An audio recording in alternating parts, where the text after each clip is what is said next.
Hello and welcome to Movies, Films, and Flicks. I am Mark Hoffmeyer, and joining me is someone who just got done battling a man in a bear suit. It's Nandi Boetis. Wow. Did I win though? I mean, you're I can't here. remember. I passed out. I This completely passed out.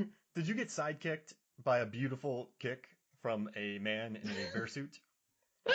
Did you get I Lily mean, Sobieski'd by I thought it was a dream. I thought it was all a dream. Like I couldn't believe that was happening. It's beautiful. It's such all right, so I just gotta tell you, I recently pulled some research for another assignment, and I found these interviews. Neil LaBute and Nick Cage were talking about the Wicker Man, and I don't know what happened, but the first time I watched it, I remember just thinking, okay, this is farce. These are talented people making this movie, and they are just winging it. I was like, I don't know if it's the best idea, but I absolutely adore that they were on set doing this. And I'm not saying that condescendingly either. Like, I'm not trying to be like, oh, you're so cute. I just love this movie because I have never seen a performance like this, Sanandi. And this movie is burnt in my memory. It's just a movie that I think is beautiful. I get what went wrong with it, but I do. I don't know. I love it. That's it. That's just I love it, Zanandi. It's such a good movie. Which one did you watch first? This one or the original? Oh, this one. Yeah, see, I kind of, after I watched, because I watched the original one first, and that's the thing, you can't then go back. It's like, if you've seen the original Texas Chainsaw, the others will just, it just won't hit the same. And I think that's the same with Wicker Man. I wish I actually didn't. I wish I watched the Nick one first because I think I would have like enjoyed it more because of like the problems as you've mentioned. Yeah, there were problems. And it was just like so. It was distractingly obvious that it, made it kind of took away from experiencing fully going off on these people, or trying to. I don't know. Like his character was very confusing for me, honestly. Yeah, some choices were made. I love Lily. It was so like it's yeah. I always love watching her. I love her. I loved her in this. And It's yeah, the bees, man. Ay, the I, bees. I found a quote from a director that it's a long quote, but I love reading it. He put, "When you have too many people with too many different ideas, even ideas about the kind of genre you're working in, that's tricky. I've learned how difficult it is to make people scared when the sun is shining. It makes me watch a shining in much more awe. It's really tough to do that. Night is often used in horror films and thrillers for a particular reason. What you can't see frightens us. But we were fully aware that this guy is running around in a expletive bear suit." And he laughs. And the karate chop battles with women. We thought this is going to make people giggle. They're going to think this is funny, especially with Cage Unleashed doing his thing. But in the end, we're going to kill him. They're actually going to string him up and burn them, son of a bitch. And I hope that the end result was the same. I don't know that it ultimately was, but that was certainly the intent. And then I kind of like that he put like there was definitely an idea not so much like to make not so much a cautionary tale, but to take this to its illogical conclusion and have fun with it. Put this guy in this position that the young woman usually finds herself in, running around some town of backwoodsmen, and this guy who thinks he's got the power of the police and the patriarchy and all these things in his pocket, and then take those things away and put him on a bike, and he's running around on the island in his little shirt and tie. And I kind of love that about it, but his turn is so quick in this. Like he starts screaming at children, and I mean, listen, I get it. They're gaslighting him, but I don't. You know what though? How many movies do we watch that we forget, Zanandi? Like they immediately A leave. lot. This is memorable, correct? I wouldn't necessarily say for the right reasons Yeah. though. No. Like No. You're right. that's my problem, I think, because again with the first one, the guy was an absolute ass with those people. Nick, Nick is too like they give him this sad sap of a backstory thing, and I don't know, like he's actually too likable still. Yeah, he has his moments where he yells, but then he says sorry. Why did you make him say sorry? What does he like? Apologize for being all flustered. I mean, like, I don't know. It was just like little things. I felt like they almost had it. You know what the big thing is though, because yeah, you bring up the whole thing of it's difficult like to be all scary or whatever during daylight. I think the first one was so creepy as hell because they played it so normal. Where this one they didn't play normal. Like, and I think that was the difference, you know, like it's when you try to show, oh, this is like normal, all normalized. The crazy is normalized. That's like the woo, creepy, gets under your skin part. Where this was just Nick frantically running around Wiping out in on his bikes. suit. It was hilarious in his suit the whole time. Like, these people are living out in nature and he's just in his suit. Ugh, toch. And he, and he said, well, there are times when I'm intentionally being mischievous with a character.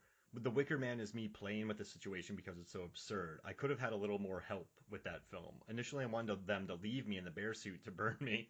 That would have made the whole farce of the film more disturbing because of what I was trying to do there. But it's just, he's like, I was trying to get the Yeah. whole trajectory to go along with the absurdity by having them light me on fire in the bear suit. That would have been horrific. But it wouldn't have been horrific because No, it would have been funny but at here's the that yeah. point. But here's the thing. I love that I love that a mainstream actor is out there being that unsafe with the role. Like I think there are modern day actors now who are, they play it safe and they make bank. But here's Nicolas Cage going full tilt. Well, no, you know what? He's just going Nicolas Cage, and because Yeah, you can always count on him to yeah, do that. I mean, Vampire's Kiss was also a oh yeah, choice. Like, and that's his favorite amazing. role, which is Yeah, but I crazy. mean, of course, because he went all like that was Nick unhinged. I mean, that was like beautiful to watch. It worked. It's his thing. It works. Like, yeah. You know what's interesting too is like there's a bunch of different kind of cages. So you watch Matchstick Men or you watch Lord of War, and the director Andrew Niccol, who wrote Lord of War, he wrote, "I don't write with anyone in mind, but as soon as I finished, I thought, who can make the devil charming?" And then he said this Nicolas Cage, Hmm. and that made me so happy. There's so many different shades of Cage, but you know what? I After love that. like Shades of Cage. after going through I've been doing a lot of assignments for Nicolas Cage recently. I think he's my favorite actor. It's definitely right up there. Absolutely. Because he just there's so like remember when okay so Cage during the 90s he was the action hero when he did The Rock, Face Off, and Con Air. Those were gigantic movies, and he had just won an Oscar. He won an Oscar for a serious movie. And he's like, I'm gonna become an action star, and then he's like, I'm gonna become a PG friendly Disney star. And then in the 2010s with Mandy, Joe, Mom and Dad, Pig, Willy's Wonderland, The Color Out of Space. He's become this indie actor who keeps churning in really interesting films with auteurs. So it's just a constant evolution of Cage. Ah, I I love it. love it. I love it. I really do. But I gotta tell you something funny. The article that we're talking about today that I wrote for this MFF data article, I almost quit it. Like I I almost get that. I I get that. I had to consciously uncouple myself from it for probably a year. So I posted this one on 2018. Yeah, I started working on this in 2017. And I guess the post is how much ground did Nick Cage cover while dressed as a bear in the Wicker Man remake? Uh, but I I watched it. get that though, because so I like just when I watched the movie now with your like data in mind and what you had to do, I was like, oh gosh, why did you decide to figure this out? Because the shots are just coming from every angle. It Yes, is yes. really it's a nightmare trying to like usually you can draw a piece of geography or like a piece of land or a location or whatever. You can kind of figure it out in your head. It's that easy. This one, I mean, did you how many pieces of paper did you have to like stick together to figure this out, Mark? How many pieces of paper you had to use to figure all that out? Did you like go all crime scene detective like what? Because that yeah. I went into this really naively. I was like, I'm gonna map how far he runs. I was like, that's not hard. I can do that. I've tracked the creature from It Follows. Like I can do Yeah. this. And so I was like, I can map the island. And I was actually like halfway through, I got really impressed because he knocks out 3 people and knocks down 2 people with only 6 strikes. I mean, he's a beast. But he had like Neil LaBute had no interest on making anything easy on me because like we talked about this. The geography of the island is not there. And so I struggled, I paused, I got frustrated. It defeated me. I felt like I spent too much time on it. I think I wrote this when I was still managing events and I was like traveling around. I got really mad that I wasn't productive. So I let it sit and then I came back to it months later and it was a lot easier for some reason, like fresh eyes. And then I was able to sort of capture the island because I think maybe I absorbed the island when I first watched it, and then so the second time it felt I can see clearly now. The Wicker Man rain was gone, and I could see all the obstacles in Nick Cage's way. And it's just a Amazing. bright, sunny day Amazing. With for me. bees. And it's just like so I just love though that once it came together, it fell together really quick, but it was tough. And so I actually on the piece on Movies, Films, and Flicks, the thing I'm most proud of is the diagram that Megan made. It makes me so happy to look at, and I'll include the link on the post and everything like that. But just seeing that the beautiful diagram she created, and then knowing that he ran about what? How much did I have? He ran 1.3 miles In a bear suit. in a bear suit, 1,800 yards, 5,400 feet. It's so stupid. We'll never know the real answer, but I feel like my map is pretty close. Did that map, did it make sense to you? I mean, I don't know, Mark. Honestly, I only watched it once. Just like knowing that you had to do all of this, and I was like, nope. Like, wouldn't actually. I think I would have quit way sooner than you did. Just said no, this is not for me. But I mean, on that note, like, it was funny because I was sitting there thinking, well, the whole like actually all these different angles and it not really making sense could arguably, like be part of throwing this whole like, Nick into this chaotic world and everything just going like crazy down the road. I don't know, that also didn't really come across or like translate. So, like, I don't know. Yeah, it's not The As impressive Shining. though It's not like that The Shining where Kubrick purposely makes the corridors not make sense. Like that was a yeah, conscious issue. This one they threw him on an island and had him running around. exactly, and took shots where they could take shots, I guess. Like, Hmm it was just like what was available and just yeah, jam it all together. With him on a Yeah, bicycle, just the screaming, jam. and then getting hit by bees, and just, oh, what a lovely movie. It just, imagine being on set with this performance. It just, and also he's not, like, this is such an illegal investigation, too, which makes me kind of happy. He's just showing up there. It's just going rogue because, well, yeah, his ex like wrote him a letter like it's the 18th century, and then he just rocked up. um, yeah, I mean, I think I wanted more. Like, I like the idea of where they of what they did. I like the idea of it, but I just think, yeah, if you're gonna, does it make sense when I say that I feel Nick was almost underutilized here? Does that Yeah. make sense to you? Um, I wanted underutilized. more. Like, if you're gonna do it all Nick Cage, then yeah, I don't know. I would have just let him rip. Like, make it a 3 hour movie. Yes, because what's interesting? That's a great point because folk horror, woodland folk horror movies, I think they're at their best when they have room to breathe and just sort of drag you into the miserable depths of hell. Like by the end of some of these Yes, movies, you want to be exhausted. You want to, exactly. as Florence Pugh is laughing, you want to feel the 3 hour movie on your shoulders to get the full effect. Exactly.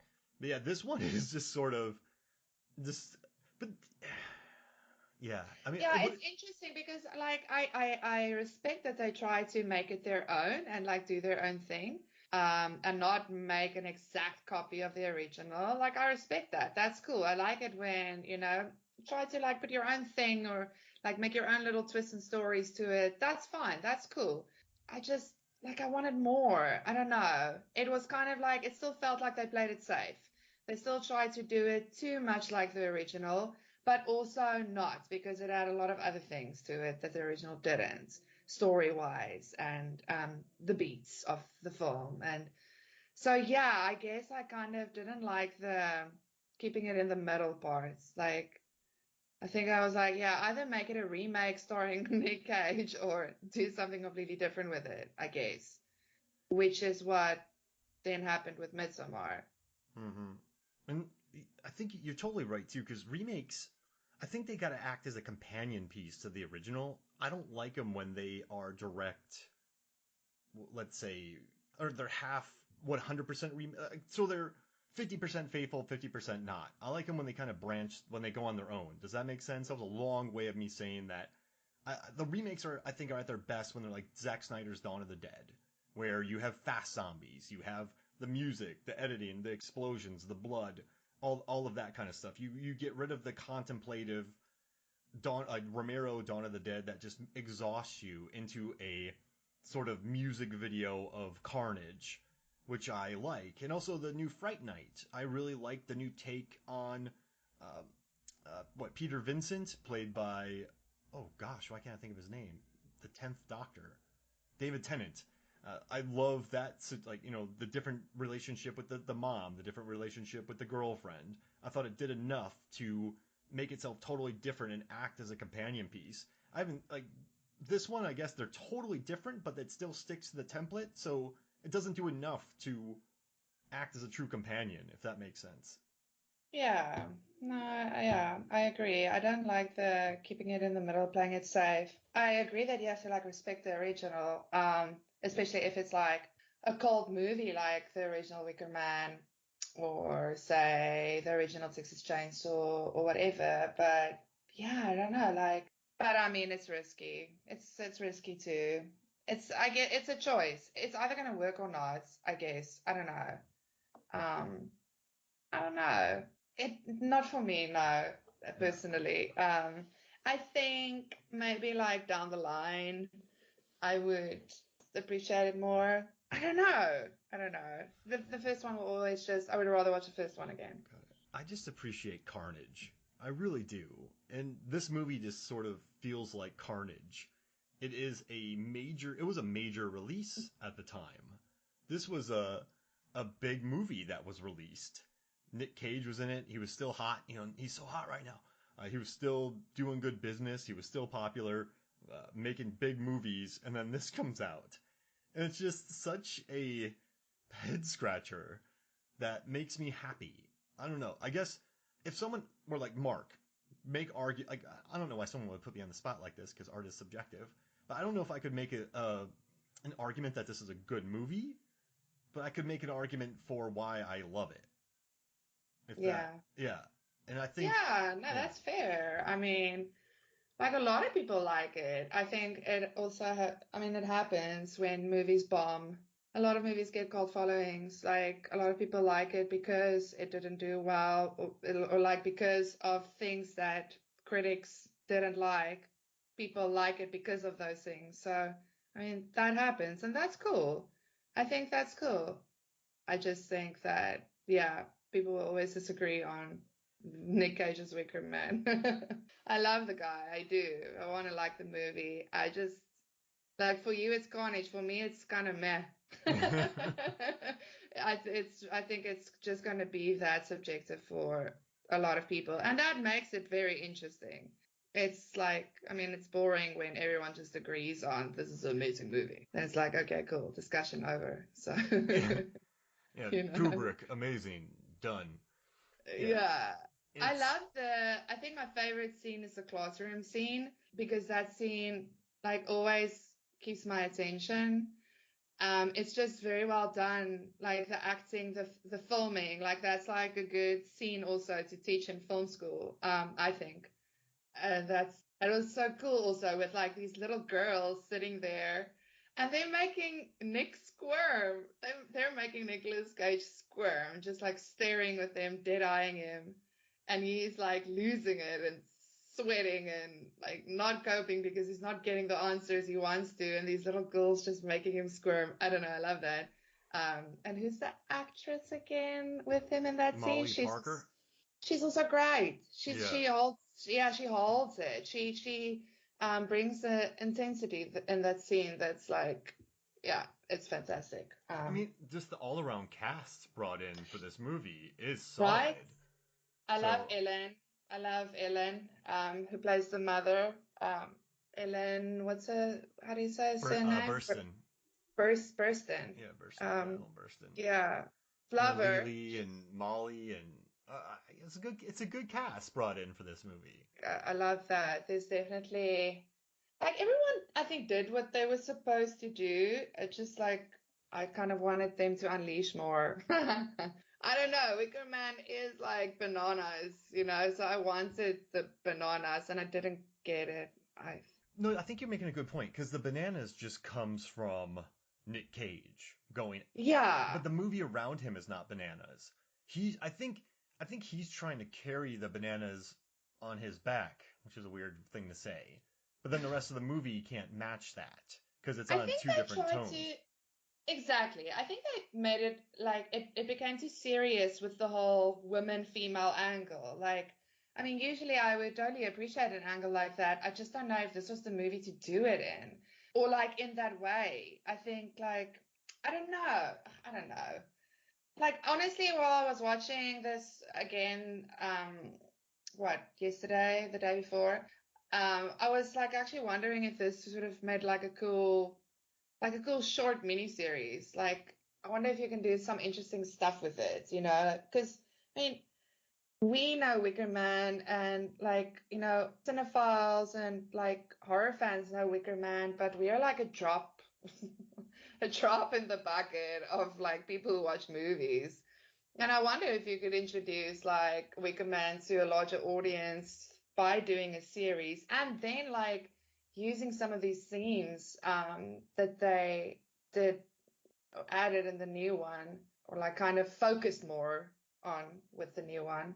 I don't know. It's just the thoughts. I love So his like I said, run. I like the ideas.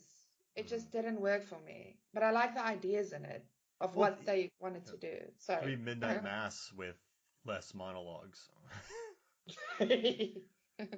Way less.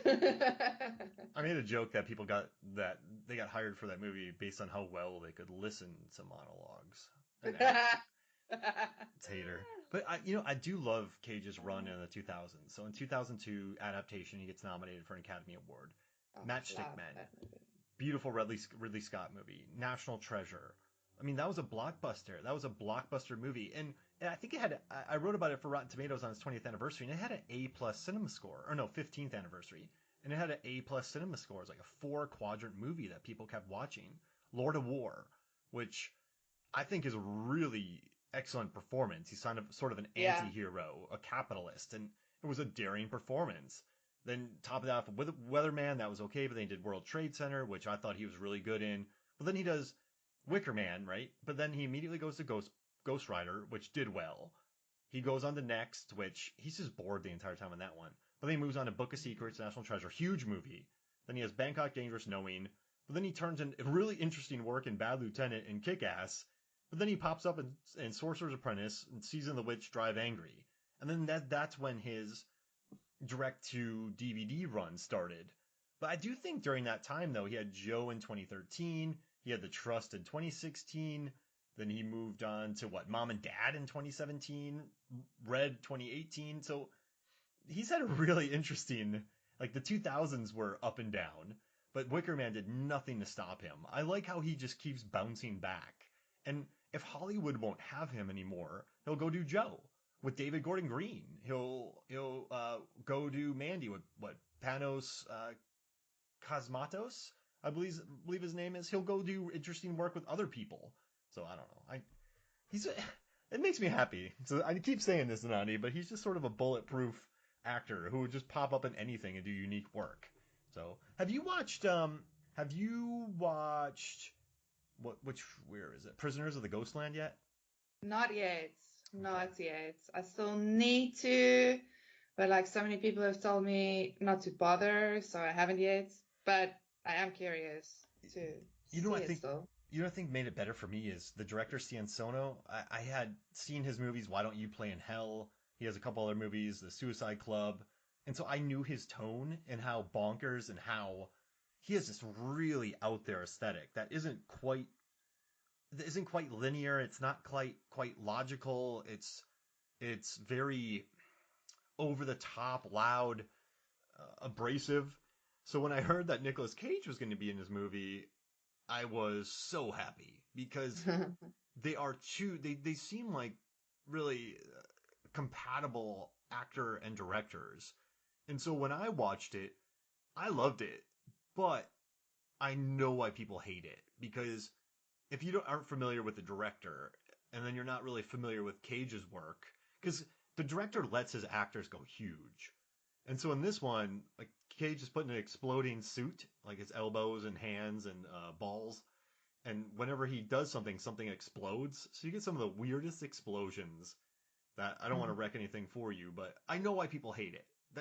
That's a movie I have a hard time defending, but I just went into it knowing what the variables were, and I dug it. So I just think, yeah. But I totally get people who hate it. There's no Yeah. argument from me with that. But He yeah, does interesting things. I mean, I think it's difficult to be shocked at what he does anymore because he's done. I mean, like, it's also interesting for me to talk about his whole career. And like for a long time now, people have gotten stuck on, well, Nick Cage does weird movies because like he doesn't do movies and then he wants to buy a castle somewhere. So then he does a quick like blockbuster movie and then he's got the money to buy a big castle in Scotland or wherever. And like that's how he kind of does things. And now, like with the movies that he's doing, I mean, I also love that a lot of it is like in the horror genre. He does some really cool stuff. Pig was amazing. Pig yeah, was a freaking amazing movie. And I mean, everybody agrees. Like it's so cool to have a Nick Cage movie where everyone agrees, yeah, this movie is damn good. Um, the Georgia Film Critics Association gave him Best Actor for 2021. So I'm part of that, and I was so happy that we gave him that award. yeah, good job Yeah, because that was excellent. So yeah, I mean, he's doing the whole aging like wine thing right now, which of course he's this. Like, I mean, I mean, what's he gonna do next to like surprise all of us? Star in a teenage rom-com. I don't know. Valley Girl 2. No, Freaky 2. Does a Vince Ooh, Vaughn Freaky 2. That's a horror. That'll be like kind of in his ball game. Yeah, like a body swap. That would be hilarious. oh, I love But I that. mean, that wouldn't even be that surprising because it's Nick. Like expect the unexpected. Um, With Pig, I gotta ask I you a love question. it. We, I guess we understand Academy Award nominations. I've done so much research on it Oi. for who Yeah. gets nominated. Uh, I know all the trends, and it's really bumming when it's sad It when you really learn is. about it. But I just, Yeah. how do you? Okay, I know the answer, but how do you watch Pig and not put him on the top? Like, how do you not nominate him What? for Best Actor? So I was talking to Joe Benavides on our Neon episode, and Yeah. he brought up a good Oh, I point. love that episode. Yeah, Everyone listen to the Neon episode. It's so cool. yeah, Joe's awesome, isn't he? Just cool. Yeah, like, but he made a great point. He said there were four locks for Best Actor, and then there's a bunch of other people vying for that fifth spot. But to me, that diner scene alone, or the scene with Arkin at the end, should have guaranteed a nomination. It is so grounded, so layered, so calm, but still so expressive. And I'm going to say so a lot. I don't care. It is, I think it's beautiful. And I love that performance. So, so yeah, how did it not get nominated, Zandi? What do you I think? mean, he's like a whole universe of humanity in that one character, and he controls it so well. Like you say, like all the emotions and stuff, and he controls it so. He's got such a power over that. Like, yeah, I don't know. I don't. It blows my mind. It blows my mind. Um, yeah, Hurts my but soul. I'm not a fan of the Academy Awards. I hardly ever agree with yeah, I agree with Hmm. minority of the stuff. And also yeah, awards. No, they can suck it because they're wrong. Nick should have definitely got nominated for this. It's a shame. Just, I kind of want to spoil things about it, but I'm not going to. But it's just kind of great. And Cage even said it. He said that critics and audiences sort of forgot that he could do subtle work. Yeah. And listen, he's done it before. With adaptation, I know that there are scenes that are out there, but there are scenes that he plays so earnestly. And in Yeah. National Treasure, his earnestness in that role, the way he plays that, he does not like. I just love the way he does that. And even in his action trilogy with what Cameron Poe, and then there's Castor Troy, and then there's Stanley Goodspeed. They're three totally different characters. So I don't know why people have pigeonholed him into this person who's constantly loud. I think they just haven't watched many of his movies, or they're just kind of thinking, "What have you done for me lately?" But Pig wasn't a surprise to me because I just know how good he is. Yeah, I think I was just surprised to see anyone give him the time of day to do that, or give him the space to do that. Because I think it got like a gimmick with Nick. I mean, he's the meme boy, you know? Like people just want to make memes of Nicolas Cage. Give us another mad moment, Nick, so we can meme it. Like that's what people Dance, do, and Nick, that's kind of dance. what they want. Dance, monkey.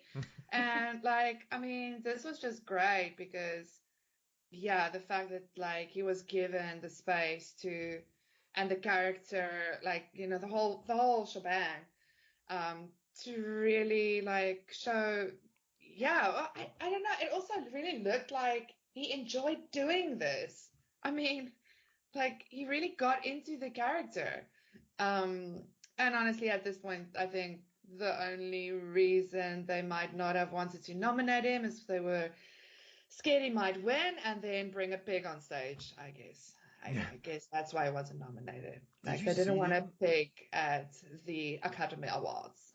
They're really well behaved. That'd be awesome. That would be amazing. Who doesn't love pigs? Have you seen him Evil people. at South by Southwest? He looks quite svelte now. He's looking great. Oh no, I'm not actually following that at the moment much. Uh, it, Is he looking suave? yeah, he's looking really suave. I think he went through his rocker days there for a while, Yeah. and now he's kind of back looking suave. I mean, he's riding this excellent wave of momentum. And good for him, too, because listen, I loved him in Willy's Wonderland. Oh my gosh. I think he had a great 2021. Like I don't know. But it's weird saying he's back because for me, Zanandi, like he's not back because he did Mandy. He did Mom and Dad. He had Joe. He hasn't disappeared. Dude's still putting in good work. I just I don't think he's back. I think he's peaking. I think oh if we need to like, yeah, and I had actually saying that because it kind of implies that, well, it's all downhill from here.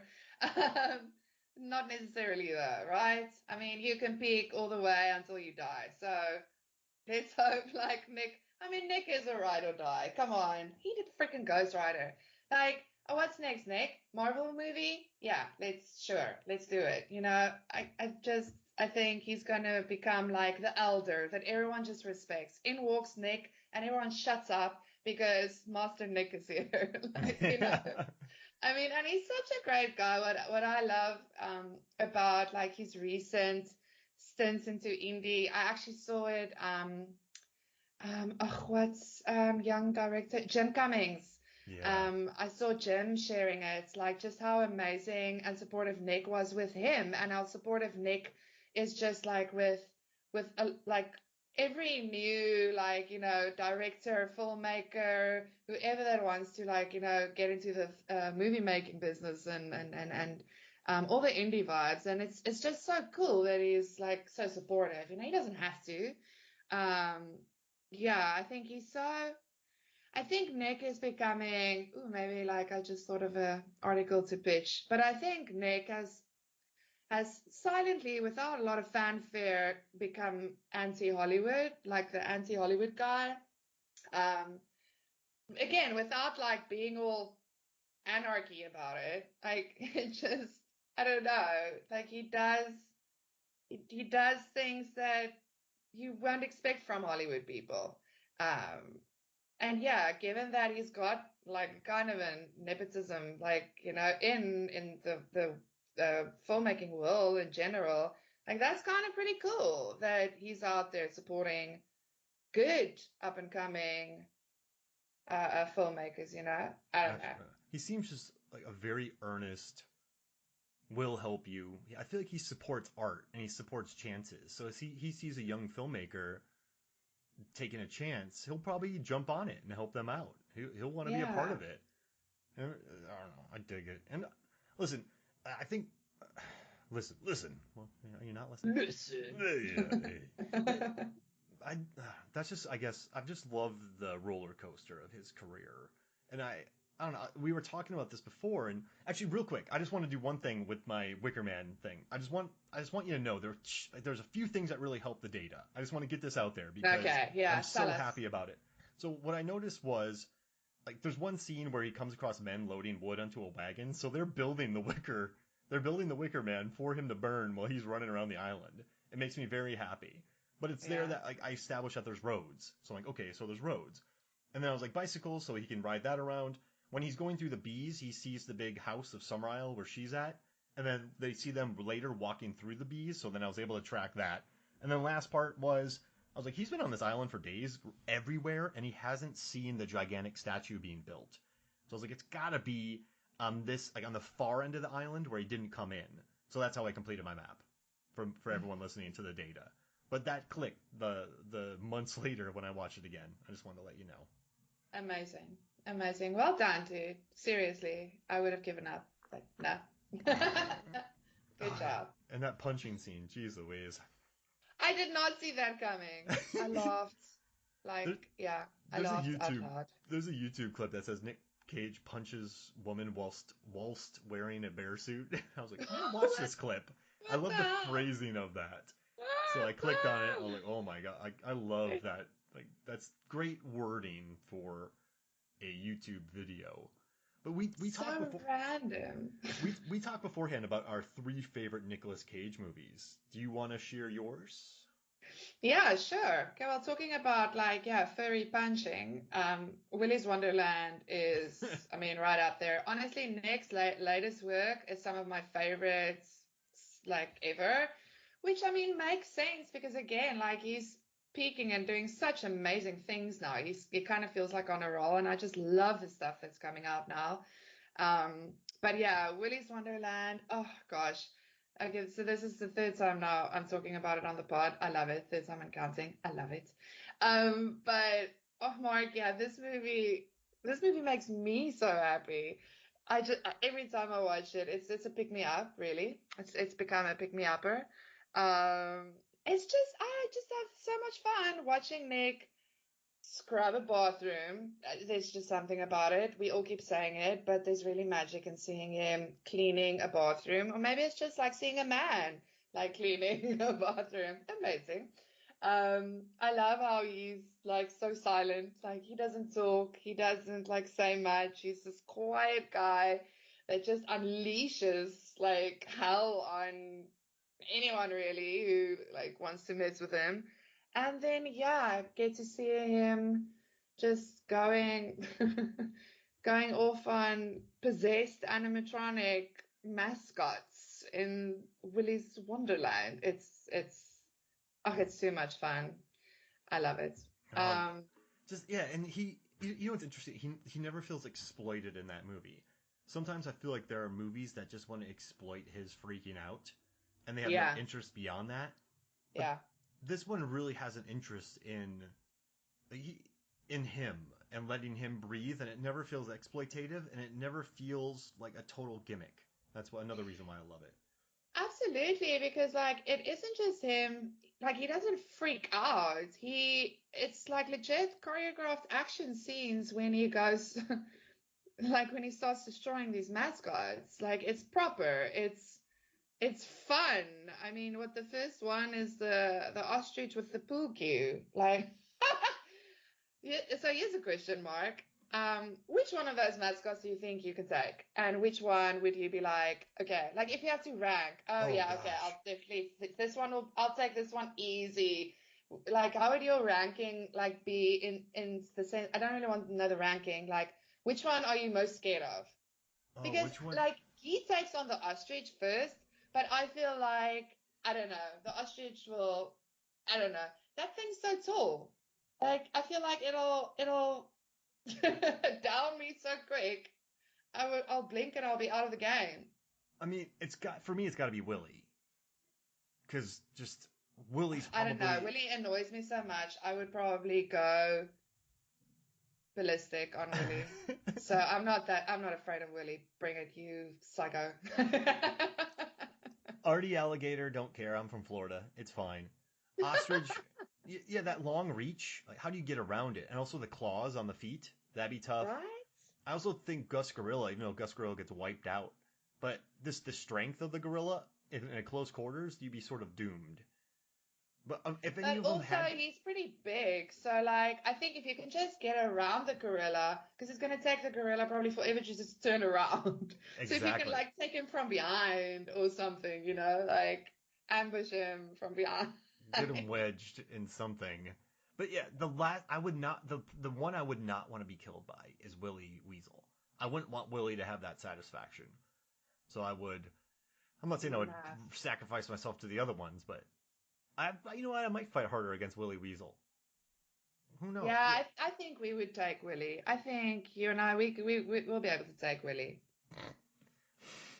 I think so. I need to watch that I movie think again. I think you and the gorilla might have a time. I know that's your favorite kill, right? Oh my gosh, yeah. I mean, listen. If someone said, "Hey, what happened to Mark? Why is he not around anymore?" He got into a fight with an evil animatronic puppet inside of a closed-down funhouse, and got into a knockout, drag-out Oh, brawl with I'll evil immediately know it gorilla. was the gorilla. Yeah, Yeah. and like, Yeah. well, did the gorilla make it out? Oh no, the gorilla didn't. They both went down. But okay, good. Like that'd be a good way to go in a bathroom fight with evil animatronic puppet. Just make sure it's not the alligator that gets you because that would just be sad, Mark. That would I just would be lose my sad. Florida card. You'll lose your Florida card. None of us will ever be able to watch Crawl again. I mean, it would be devastating. I hope Mark doesn't die because I love Crawl. Listen, that's actually not a bad thing. I That's think there's a compliment in there somewhere. Mark, this please is don't die. We want to watch Deep Blue Sea and Crawl. don't get killed by a shark or alligator. Just I do want to say don't ruin this. it for everyone. What was it? Kaya Scodaro, the star of Crawl. She's in the new Resident Evil movie, and I like her in Oh it. She's yeah, good. cool. She Yeah, could. I think she could become a cool action hero in funky horror movies. nice, nice. I still have to watch the new Resident Evil. It's on my list though. It's Okay. very straightforward, and it makes me happy. It's such a perfect TNT TBS airplane watch. And I'm not saying that the world needs those movies, so I'm not being insulting. It's not. There's nothing in it that I was like, this is iconic. But the whole time I was like, this is cool. I like it. All right, I'm with it. And then it was over. I'm like, that was good. Mm, yeah, I think that's what it was supposed to be. I like that director. He made Strangers Prey at Night and the 47 Meters Down movies. So I support Nice. that. Yeah. But yeah, all right. So we got one. We got Willy's Wonderland. I'll do my Willis. I'll do my Okay. three. I'm gonna say Red Miller from Mandy because I love Red in that movie. He does have a freak out scene, but it is warranted. But just watching him in the chainsaw fight, watching him like rip a line of coke, then battle a Cenobite, watching him be really peaceful with Mandy when they're together in the beginning, just watching his downfall and watching the scene with the tiger inside the drug lair and just watching his reactions. I think he understood the tone of that movie perfectly. And I think he was totally on board with the director's vision. And I think the two just work together beautifully to make this deranged movie that I caught in the theaters. I looked not in the paper, I looked online one day, and I didn't even think Mandy was coming to theaters, but it was coming to theaters. I was like, oh, well, all right, I know what I'm doing tonight. So I went and saw it. There's probably 20 people in the theater, and it was just such a sensory blasting experience. Yeah. And just watching him fully commit and be this chainsaw fighting action hero, I think it's beautiful. And David Cross of the Award Winners Movie Podcast, also he does this show. He sent me a message like, I think every day I think about Mandy, that movie. And I'm like, yeah, it's awesome. So yeah, I'm doing Red from Mandy as my number 3. Cool. Oh, number 3, we're counting back. Yeah. Well, it's my number 1. Oh, but, wait, you go back and I'll go. Wait, you go wait. This is chaos. This is Yep. pure Nick chaos. Yeah. It's pure Nick chaos. Yeah. So I'll do my number 2 right in the middle. 1, 2, 3. Number 2 is actually thank you, Andy, from Facebook, from the Movies, Films and Flicks Facebook group page thing, for reminding me, because I forgot about this amazing Martin Scorsese, Nicolas Cage movie from 1999, Bringing Out the Dead. I love that movie. That is actually probably the Nick Cage movie that I've seen the most. Like, I used to, when I discovered Bringing Out the Dead, I think it was around, it was like, when I finished school, so it was somewhere in the 2000s. I discovered this movie, and it became one of those movies that I would just sit on and watch. I would pop in the DVD whenever, every second day. That's what it felt like. It was not like that, but I don't know. I love this movie. Nick and Patricia Arquette, they worked so well for me. Like, I just loved their whole vibe. There was just a vibe to this. And yeah, just like Nick, playing this Frank Pierce, trying to do his thing, and dealing with the ghosts on the streets and all these colorful characters. I think that's probably the best way to describe all the characters in this movie. I don't know. I love this movie. Just he wears that so well on his shoulders too. Just he can play this man collapsing, being disheartened and haunted so well. But you know what I like about that movie? You feel that weight on his shoulders, and I think rarely do you ever feel that on somebody. It's another example of Nicolas Cage actually acting damn well. He was very good in that. The exhaustion and, like you say, carrying that weight on his shoulders, I mean, you could feel it. He was sharing it with the character, and that's what you're supposed to do in a movie, and relate with the main character. I thought it was very good. I love Bringing Out the Dead. Great movie. Trippy movie, yeah. Not what people were expecting. I don't think it was what people were expecting. It's such an interesting team up of Scorsese and Cage, because when you think about Scorsese's muses, De Niro and DiCaprio, they have such a different vibe from Cage. And I admire this step out of there. It was so different than what I thought was going to happen. I dug it. Yeah, no, I think, it might be my favorite Martin Scorsese movie, actually, because it's so different. I love it. So I guess my number 2 is Charlie Kaufman and Donald Kaufman, an adaptation. Yes, just so good. At the end when they're in the swamps and just their stupid conversation. So I think that adaptation came out in 2004. I want to say, I think it was 2004. Yeah, 2002. So this was during a time for me when I graduated from high school in 2001. And I remember loving Royal Tenenbaums. So I'd always loved art house films, and I'd always loved kind of weirdo cinema. But I remember in 2001 is when I kind of just watched Royal Tenenbaums. I was the only one laughing in the theater during the tennis scene, just laughing. And then watching adaptation at the end when they're just the stupid twist at the end, and I'm just laughing, right? Yeah, good alligator scene in that, by the way. Hey. But just laugh, and then the screenwriting and just seeing that scene, and I felt like I got it. And I think for a 19-year-old who is a burgeoning film snob, not snob, but movie lover, when you realize sometimes that you got a movie, you got the tone, and you're relatively young, it's a good feeling. And I remember loving Chris Cooper, Meryl Streep, and Nick Cage, but the two characters, the two kind of sad sacks, just Yeah. beautiful. It's such a beautiful role, and I love that he was nominated for an Oscar because it's just him on there, and it's so good. Oh, I love it. I love it. Yeah. Yeah. No, what a great movie. I agree. Like, it's so good. Yeah. So What's your good. number three?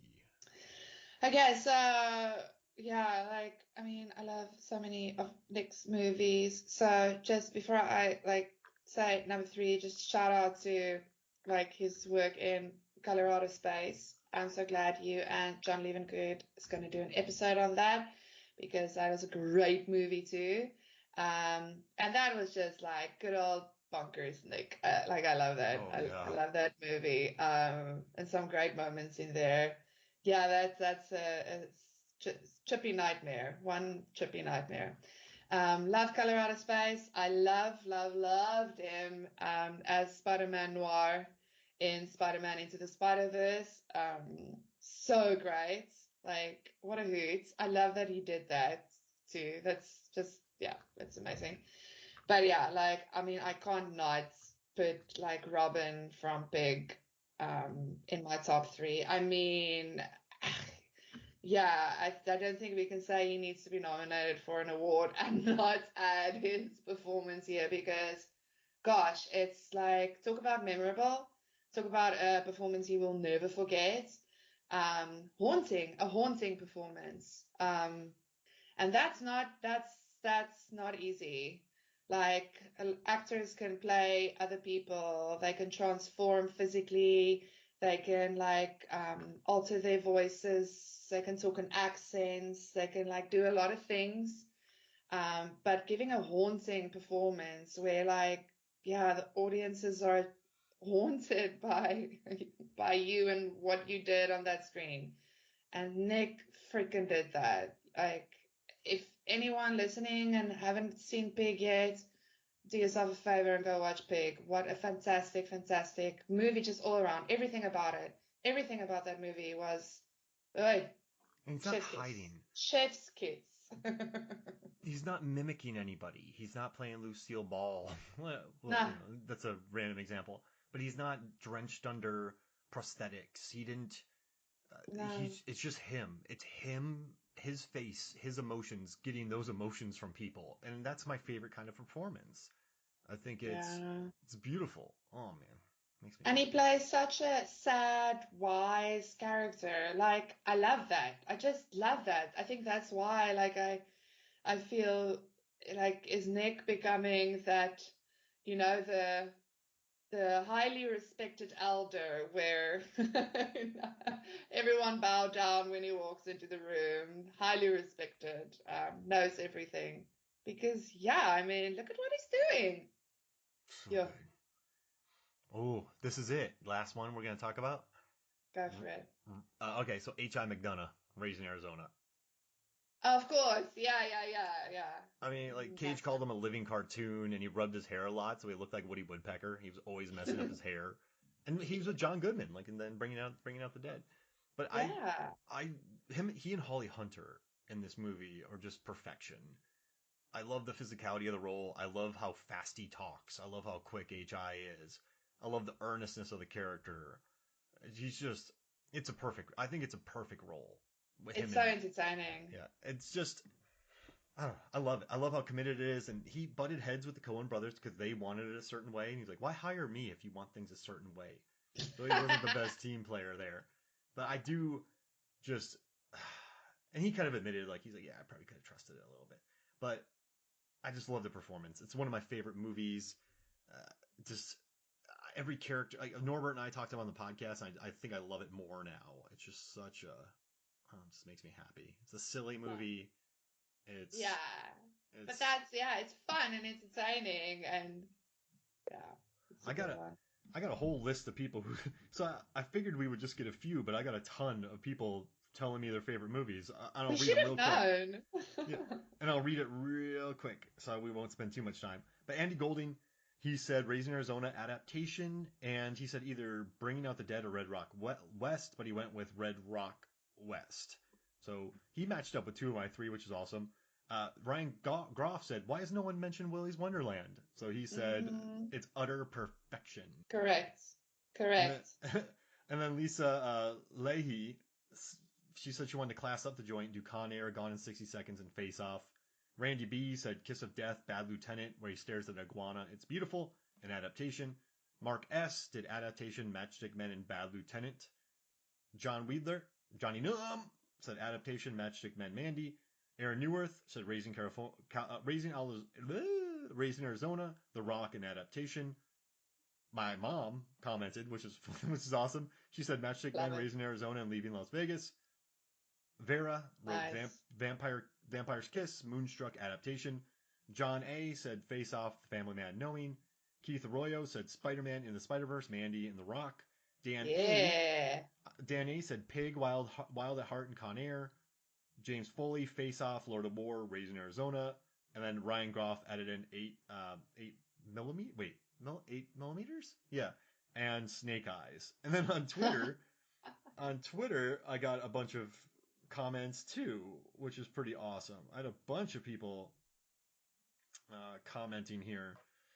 So people I just told. want to say, like, I love hearing The Rock because that's, I think, like, will always be like a little, not a guilty pleasure watch, but like, I don't know, always fun. It's just like weird because I don't know, the last time I watched it, I was kind of sad because it made me remember the time when, like conspiracy theories were all whimsical and we had so much fun with them. And like now it's so tainted and it was kind of sad watching The Rock again, but still fun and still good.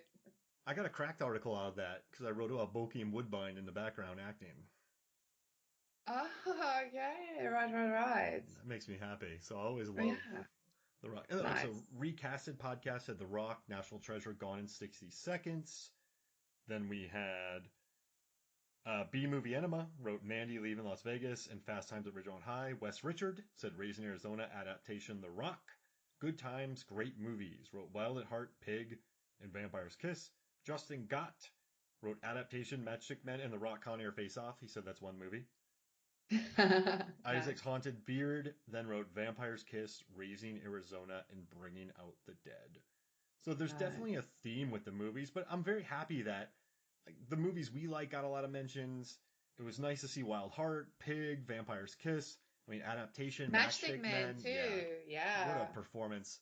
And just yeah, I mean, I I think I ask I do a lot of these podcasts and I ask people on social media for their favorite performances, and I rarely get this many. So Nick Cage clearly has struck a chord with many I different mean, people. totally. And like Nick is a very popular guy, actually. I mean, everybody knows who Nicolas Cage is. Like, he's pretty popular for an actor. He's he's the best. Ah. He's amazing. We love him. So we'll finish. Right. So I guess should we finish on our data? Yeah, maybe. Oh gosh.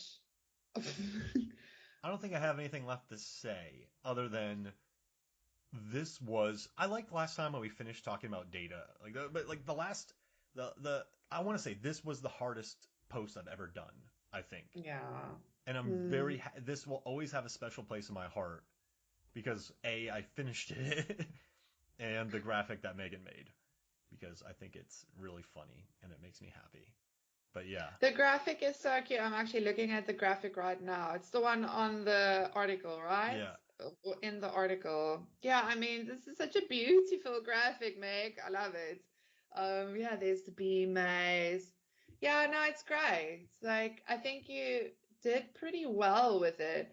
Like when I read it the first time, I was expecting this long answer and this elaborate, and it was like, okay, no, so I figured it out and this is what it looks like and this is how far he ran. And I was like, okay, is that it? But then I'm like, well, actually, because how did you figure this out? That was just impressive. I love that you noticed, um, like, especially when he was like, when he first like got to the bees, the beehive stuff, like how you figured that out. Like, yeah, that was just cool. Like, it's cool. It's noticing those details and then like, well, then of course he ran this way.